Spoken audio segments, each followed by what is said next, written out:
Africa can rise and Africa will rise. So many Africans who know the history, who know the things behind the scene, how things is learning. So what can we do as Africans? And if we know what we need to do, why we are not implementing, we know they're coming to destabilize us. We know they're giving us aid to manipulate us, to control us. So why we accept? That is the question. And if we accept, and why we are being used to destabilize and to destroy our continent, what's wrong with us? And what we can do as the people of Africa. Dear lovely family, friends, fellow Africans, let me start with the issue of Africans, why we accept these things. First of all is education. Many of us, we don't have a civic education. We are not patriotic. Many of us, we have been grown and taught to think that there are some people outside who will help us, who are better than us. We are not believing in ourselves. That is the first thing. So maybe when we have challenges, we have problems, we find those who created the problems to come and solve those problems. And we think problems will come to an end. You see recently that some conflict in Africa are being mediated by others instead of organs such as African Union convening a meeting, calling all those leaders who are trying to fight each other and stopping them. And yet you find that, for instance, the issue of Sudan, that leaders are discussing the issue of Sudan in London instead of going to Addis. So how can we Africans be respected that we cannot solve our challenges, our issues in our houses? We go out to expose ourselves in London, in Europe, in China, wherever, sometimes in Qatar, in America. How this comes? So we need, first of all, to educate each other, to have a civic education, to have more patriotic people who will see the importance and love of their mother continent, Africa. So the current situation that we have, many of our people, many of us, we have been trained to think that the better things are coming from outside. We Africans, we don't have solutions. That's what we have been trained. And that's why even a small thing that we can do here in the continent of Africa, toothstick, we're importing toothstick because we believe we cannot manufacture our own toothstick. Why? Because we have made to think that there are some people who are more clever than us, who are very important than us, who are very intelligent than us. Trees are coming from Africa. Logs we have seen, for instance, in the forest of Congo, how people are harvesting trees. Logs, timbers are being exploited in DRC and many other places in the continent of Africa, and then transported to other nations. Then those people adding value, creating furniture, creating those toothsticks, then they import finished product to us. And we Africans, we are crying, we are saying we don't have employment. We see in God, in many resources. So we need education, patriotic education. We need leaders such as Captain Traore. And of course, I know leaders such as Traore are few.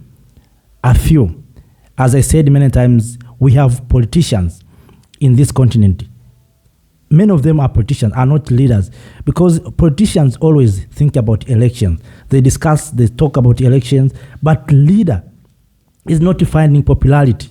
Leader is a man or a woman who is thinking about the coming generation. Do we have such people? Do we have such kind of people? No, we don't have. If we have, it's few. But many of them are being trained by this, what we call colonial education. So many of our current leadership are colonial educated people. So they are thinking about Europeans. They are thinking about how other people can solve our challenges. So we need, first of all, to deal with our education systems. We need to revolutionize our curriculums, our syllabuses, so that young people, when they finish school, when they finish colleges, they know what they are going to offer to their communities. Another issue, of course, is patriotism. Right now, you find that people are not patriotic. And that's why you see many Africans are betraying each other. We are not believing in ourselves because we are not patriotic. You see? So we need leaders who are patriotic. And of course, anyone to be patriotic, it depends on leadership. If leaders are delivering, if we have leaders who are patriotic, automatically, and the followers will become patriotic.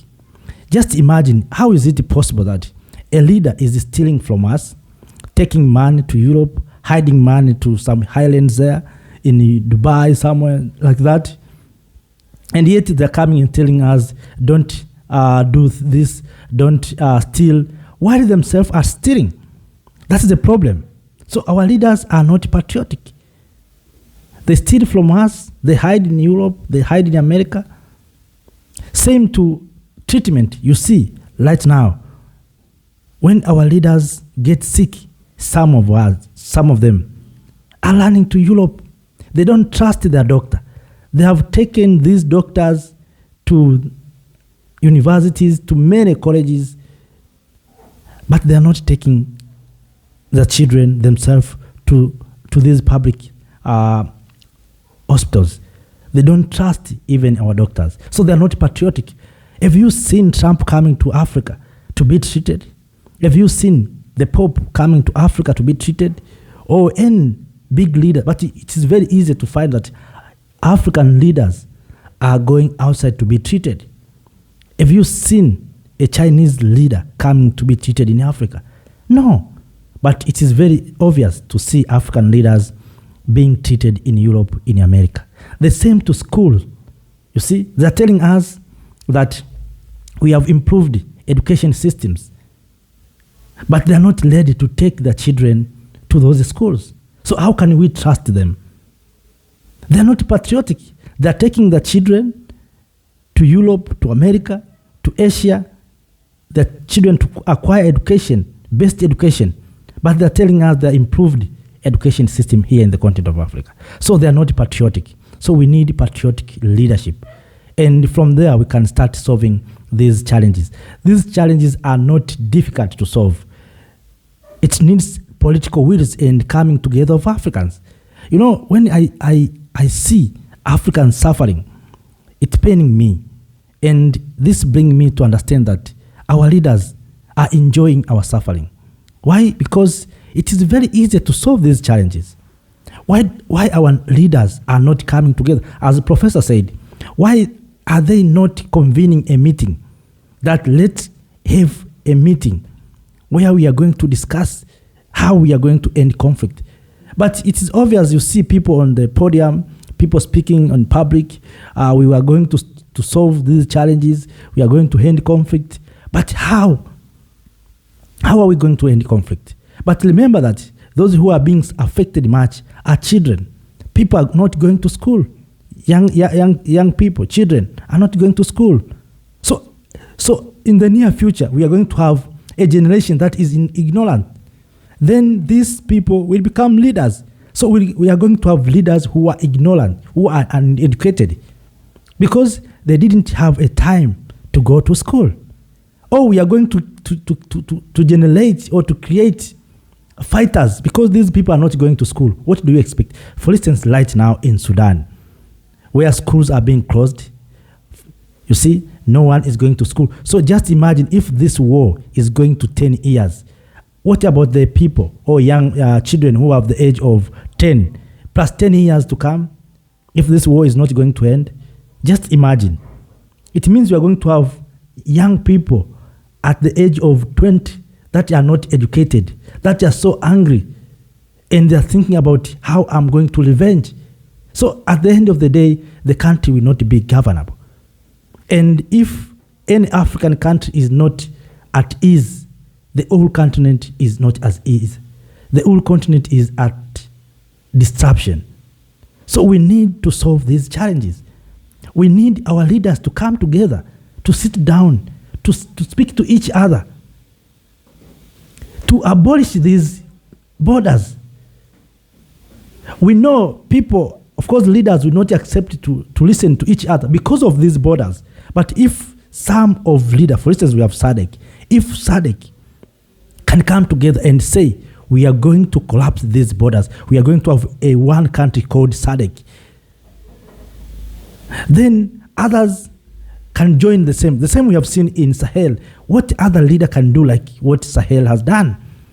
They have their own passport, they have their own flag, everything they have their own. If we can do like that, we can reduce these borders. So right now, the people are moving free from Burkina Faso to Niger, to Mali. You see, they are doing business among themselves, despite there are some challenges. But what if SADC can do like that? Recently, you have heard the issue of Zambia, European Union partnership dialogue. I think that dialogue should be SADC African Union partnership dialogue instead of being Zambia European Union dialogue. You see, so when we go to the market, we go as Africans or we go as a bloc. We accumulate our resources, we process our resources, then we go to the market with finished product. You know, sometimes when people saying we don't have technologies, I don't agree with them totally, because we have technologies. If you go to our museum, go try to maybe one day to visit one of a museum in Africa. You find that Africans at that time, when there's technology is low, Africans processed gold. If you look, for instance, the king like Mansa Musa, he wore a crown with gold. You see, it means Africans were processing gold. Go to the Benin War or the war of Monomotapa Empire in Zimbabwe. You will find that not only that, even if you go to the pyramids, you can understand that at that time people didn't have this what you call cement, but people have mechanism, have education, how to bind stones together to create a strong wall. A tallest wall at that time, there's no cement, technology is too low, but our ancestors have technologies. Where that technologies went, and where is our technologies? If you say Africans, we don't have technology, how our ancestors succeeded to process gold to the crown of Mansa Musa? How our ancestors processed iron ore? Today we are suffering with iron. We are talking about building railway. We need iron ore to build railway. But ask yourself how our ancestors manufactured end ore, axes, spears. They processed the iron. And yet today people are saying we don't have technologies. We are lazy, I think. We are lazy. This generation, we are lazy. And that's why we are being controlled. We are too lazy sometimes. Not all, but some of us, we are lazy. And that's why we are waiting Americans to grow food, to harvest, and to give us to consume. We need to change our mindset. We need to change the way we think and we see things. Africans, we need to wake up. Things will not happen because the way we think we see things. Africans, we have been conquered in our mind. And that's why things is not happening very easy. As I said at the beginning, our education systems has made Africans to feel that there are some people outside there who will come and help us. They think that is not true. We need to wake up Africans all around the globe to come together, to share knowledge. I have shared the video of young Zimbabwean, Mr. Chikumbuso. I will continue to say these things because I see Africans, we are not interested with Mr. Chikumbuso. I didn't see even the African Union calling him to praise at least to say, you young man, you have done a great thing. Maybe it's not a great for them, but for we Africans, we see this is a wonderful thing, a great thing. Just imagine someone can extract energy from air. While we Africans, till today, we are suffering with shortage of energy. And we have source of energy. We have coal, we have solar, sunshine out of the year. We have waterfall like Inga Dam in the Democratic Republic of Congo. We have waterfalls in what we call Masiatunya in Victoria Falls there. We have a lot of potentials where we can generate energy, but we have failed to generate energy. We have shortage of energy, but we find someone who has ability to tap energy from the air, and we are keeping silent. We are not praising him. So if you stop praising him, it means you are discouraging others. Let us praise him and encourage other generation. And that's why right now you see young people are not happy. Young people want changes. And that's why you see people are demonstrating. I'm not demonstrating that people are crazy. And our leaders must understand the time will come when these young people will ask us difficult questions. We have been told in schools that Africa is the richest continent in this world. People will come and ask us, you told us Africa is the richest. If Africa is the richest, why we are poor? Why we are suffering with drinking water? While we have rivers, we have lakes, we have holes, we have oceans. If Dubai, if Qatar can purify water from the oceans, why not you Africans who have this water spring throughout of the continent? You have rivers. Why don't you have enough drinking water? Generation will come and will ask us. The way Africans today we are asking how it was possible that a single white man catching up powerful young men, women, and take them to the market and sold them like commodities. How that happened? So the coming generation will ask us. And if in your lifetime, even in our cemetery, they will come, they will ask, they will beat up. Even if we will be sleeping, they will beat up. They will ask, how is it possible?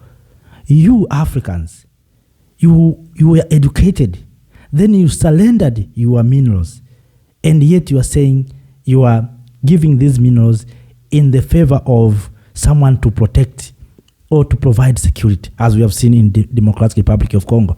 Right now, Congo is signing contract with America to increase security to fight M23. People will ask that how is it possible? You call other people to come and fight your people. The history will never left us in a comfortism.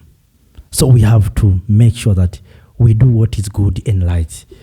Kings and queens, ladies and gentlemen, please, if you have more, please share with us. Share with us your opinion, what we can do as Africans to liberate this continent. This continent right now is at a crossroad. Every civilization is looking in Africa. And that's why you see these summits, China-Africa Summit, US-Africa Summit, Europe-Africa Summit, South Korea-Africa Summit, Italy-Africa Summit, and many other coming. India-Africa Summit. You will find many summits. And this year we are going to have African Union, European Union Summit. You see? So others are coming. Are not coming to help us, are coming to take resources, because Africans, we are not doing with these resources. So people are coming and taking resources. We are signing these contracts. We are saying that we need investors. They're coming. They're coming as investors. They're taking resources. You know, when we say things like this, there's those who say we don't want development. No, we want development. But we want development that is generated by Africans. What is you are proud if you see your fellow Africans is dying into Mediterranean Sea, trying to cross to go to Europe to seek green pasture? While you can create a green pasture, we have given you a mandate to create us a green pasture. What is your joy when you see fellow Africans fighting each other for crumbs? What you see in Sudan, in Democratic Republic of Congo, in Sahel, those are crumbs Africans fighting for. The things have been already taken. People are on the table hitting, but Africans are under the table fighting for crumbs. For how long we'll continue to fight each other? For how long we'll continue at this situation? What kind of generation we are going to create? I think, fellow Africans, we have something to do. We have something to do. We need to come together. Our leaders must make sure that they are preaching unity. Not preaching, they're implementing unity.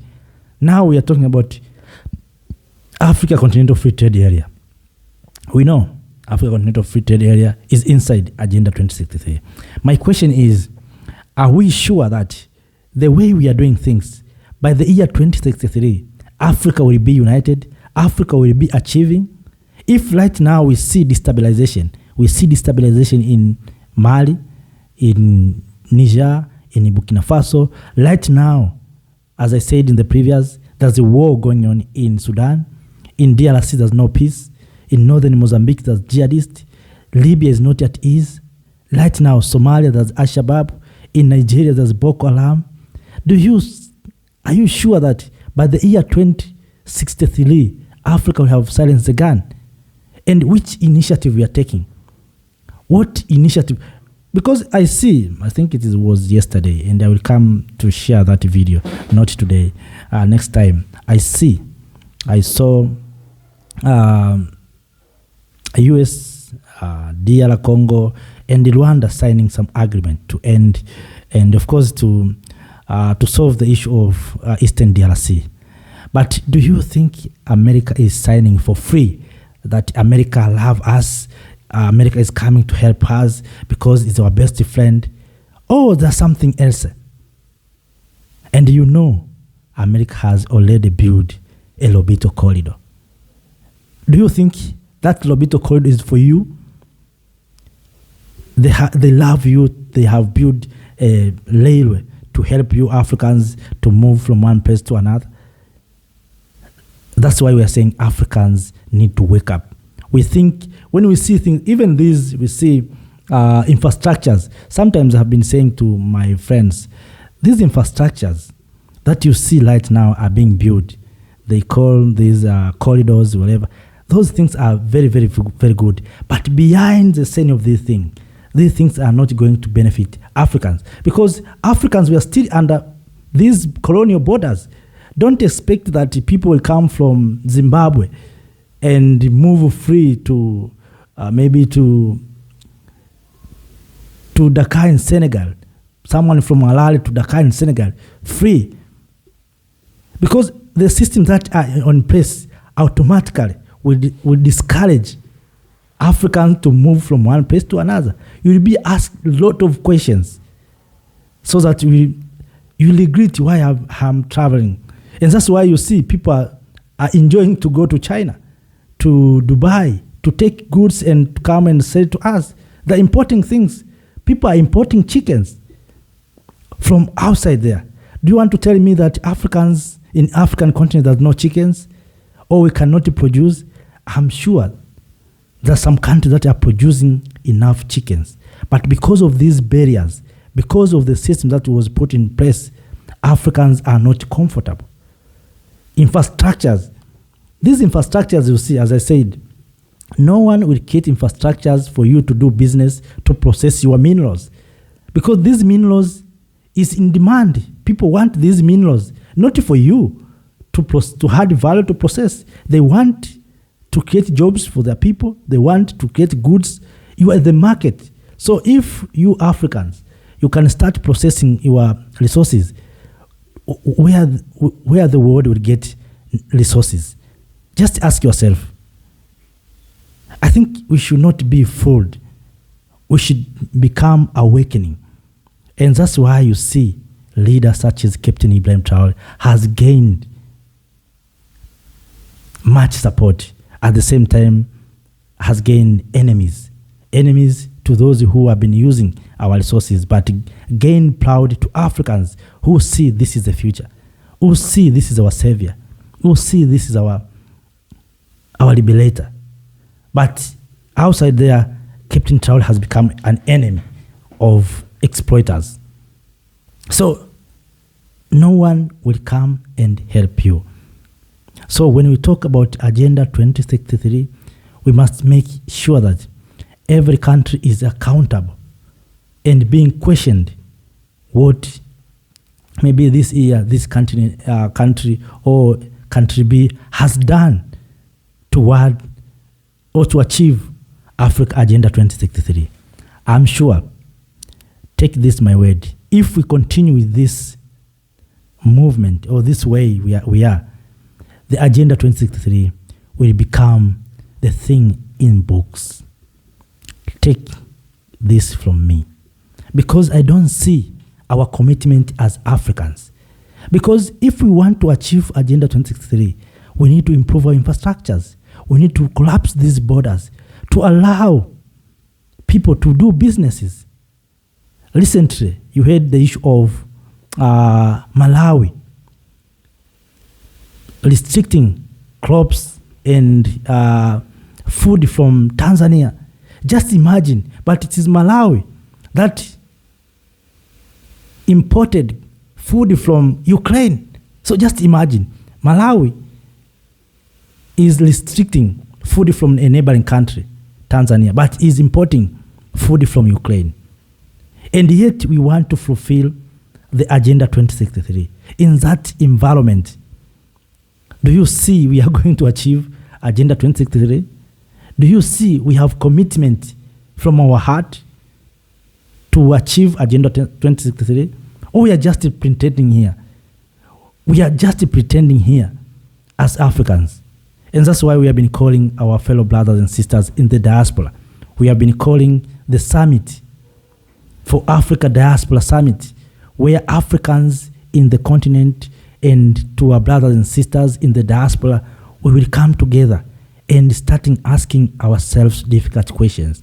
Why we are failing to achieve? Why we are poor while we have all these resources? And what we can do if we lack education, what our brothers and sisters in the diaspora can offer to this continent. What we who are in the continent, we can offer to this continent. Without being asking like that, we are going nowhere. Because right now we are importing almost everything. So the Chinese, if you want a spoon, Chinese will give you. If you want a car, Europeans will give you, or Japanese will give you. Everything that you need, people will give you. So you have no room for you to manufacture your own. But you are going to remain as a slave. By the year 2063, Africans will remain as if, because even silencing the gun, right now we see, we are talking about destabilization in Sahel. What African Union has said about destabilization in Sahel, about accusation made by US General. You have seen when a South African ambassador commented to Mr. Trump what happened to him. So we are weak because we are disunited. We cannot speak because we are not organized. And it's very easy. And that's why we fear to speak the truth. We are disorganized. So we need to organize each other. We need to love one another. This is very important. Africans, we need to love one another. And we are not hating other people. We are loving others. We want to work with others in equality ways. We want to collaborate, do business with China, with America in win-win situation. We want to see even people like Elon Musk are coming from Africa. We want to see Africans producing billionaires, not billionaires from stealing from us. We want billionaires from innovation, from entrepreneurs, from business, not billionaires that we have right now in the continent that are taking resources from us, are stealing from us. You find we have billionaires. If you ask him, what are you doing? Nothing. Where you get money, he cannot or she cannot answer you. So those are billionaires that we have here in the continent of Africa. Dear lovely family, friends, fellow Africans, let us not speak for too long. Have spoken for too long. Have been sharing my thoughts on that matter. But all in all, we want changes in this continent. We want Africa that is working. We want Africa that is adding value to its resources. We want a united Africa. We want Africa where young people will not run away from this continent, where young men and women will not die into Mediterranean Sea trying to cross to go to Europe and America to seek green pasture. We want Africa that has its own green pasture here. That is what we want. Up to that, let me say, stay in power. See you next time. Bye-bye. Thank you, Africa.